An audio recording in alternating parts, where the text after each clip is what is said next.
నమస్తే తెలుగు న్యూస్ కి స్వాగతం నేను రూపానాథళ్ళ తిరుమల లడ్డు వివాదం దేశాన్ని కుదిపేస్తోంది। ఈ వివాదం ఇప్పట్లో సద్దుమణిగే అవకాశాలు కనిపించడం లేదు। శ్రీవారి లడ్డు ప్రసాదం తయారీలో కల్తీ నెయ్యి వినియోగం అంశం విషయంలో కేంద్రం సీరియస్ అయిందన్న వార్తలు వినిపిస్తున్నాయి। హిందుత్వం భుజాన వేసుకునే బీజేపీలో కూడా జగన్ సర్కార్ నిర్వాకంపై ఆగ్రహావేశాలు వ్యక్తమవుతున్నాయి। కఠిన చర్యలకు బీజేపీ నేతలు డిమాండ్ చేస్తున్నారు। లడ్డు వివాదం వెలుగు చూసిన తర్వాత బీజేపీ జాతీయ అధ్యక్షుడు కేంద్ర మంత్రి జేపీ నడ్డా చంద్రబాబుకు ఫోన్ చేసి వివరాలు కనుక్కున్నారు। చంద్రబాబుతో ఫోన్ సంభాషణ తర్వాత నడ్డా లడ్డు ప్రసాదం కల్తీ వ్యవహారంలో ఎంతటి వారున్నా వదిలేది లేదని సీరియస్ వార్నింగ్ ఇచ్చారు। ఇక కేంద్ర మంత్రులు బండి సంజయ్, శోభా కరంద్లాజే అయితే ఈ విషయంపై సీరియస్ గా స్పందించారు। జగన్ హిందూ వ్యతిరేకి అని చాటారు। తిరుమలలోని విద్యా సంస్థల్లో వెంకటేశ్వర స్వామి, పద్మావతి అమ్మవారి ఫోటోలను తొలగించేందుకు జగన్ హయాంలో ఆయన ప్రయత్నించారని తీవ్ర స్థాయిలో ఆరోపించారు।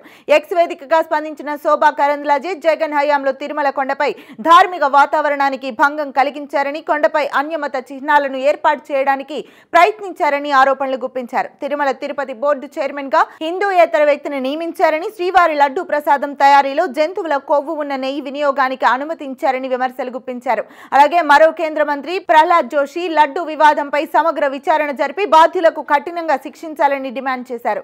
కేంద్రం కూడా ఈ విషయాన్ని సీరియస్ గా తీసుకుందని బీజేపీ వర్గాలు చెప్తున్నాయి। అయితే లడ్డు వివాదం విషయంలో ఆంధ్రప్రదేశ్ లోని జగన్ అనుకూల బీజేపీ నేతల మౌనం పలు అనుమానాలకు తావిస్తోంది। గత 5 ఏళ్లుగా రాష్ట్ర బీజేపీలో జగన్ కు అనుకూలంగా వ్యవహరిస్తూ వచ్చిన జీవీఎల్ నరసింహారావు కానీ, సోము వీర్రాజు కానీ, విష్ణువర్ధన్ రెడ్డి కానీ లడ్డు వివాదంలో వైసీపీకి వ్యతిరేకంగా ఒక్క మాట కూడా మాట్లాడలేదు। ఒకవైపు పార్టీ జాతీయ స్థాయి నాయకులు, కేంద్ర మంత్రులు లడ్డు వివాదంపై తమ ఆగ్రహాన్ని విస్పష్టంగా వ్యక్తం చేస్తుంటే, రాష్ట్ర బీజేపీకి చెందిన ఈ ముగ్గురు నాయకుల మౌనం పలు అనుమానాలకు తావిస్తోంది। రాష్ట్రంలో కూటమి ప్రభుత్వం కొలువు తీరిన తర్వాత కూడా జీవీఎల్, సోము వంటి వారు కూటమి సర్కార్ను ఇరుకున పెట్టేలా ప్రకటనలు చేసినా బీజేపీ హైకమాండ్ వారిపై చర్యలు తీసుకోకపోవడం, పైపెచ్చు త్వరలో చంద్రబాబు భర్తీ చేయనున్న నామినేటెడ్ పోస్టుల విషయంలో బీజేపీ తన కోటాలో వచ్చే పోస్టులకు సోము వీర్రాజు వంటి వారిని సిఫారసు చేయడం చూస్తుంటే ఇప్పటికీ కమల్నాథులకు జగన్ పట్ల సాఫ్ట్ కార్నరే ఉందా అన్న సందేహాలు పరిశీలకులు వ్యక్తం చేస్తున్నారు।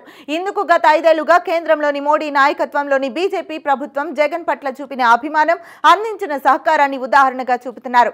జగన్ హయాంలో అడ్డగోలు అప్పులకు ఆర్బీఐ ఎలాంటి అభ్యంతరాలు లేకుండా అనుమతులు ఇవ్వడం దగ్గర నుంచి జగన్ అక్రమాస్తుల కేసుల వ్యవహారంలో కేంద్రంలోని బీజేపీ సర్కార్ ఆమోదయోగ్యం కాని మౌనాన్ని ఆశ్రయించడం, వివేక హత్య కేసులో జగన్ సర్కార్ వ్యవహరించిన తీరును తప్పు పట్టకపోవడం వంటి వాటిని జగన్ పట్ల గతంలో మోడీ సర్కార్ ఎంత సానుకూలంగా వ్యవహరించిందో అర్థం చేసుకోవచ్చు అంటున్నారు। అయినా బీజేపీ రాష్ట్ర నేతలలో వైసీపీ అనుకూల నేతల మౌనం, వారికి పార్టీ హైకమాండ్ మద్దతు చూస్తుంటే జగన్ పట్ల బీజేపీకి ఇంకా సాఫ్ట్ కార్నరే ఉందా అన్న అనుమానాలు కలుగుతున్నాయని పరిశీలకులు అంటున్నారు।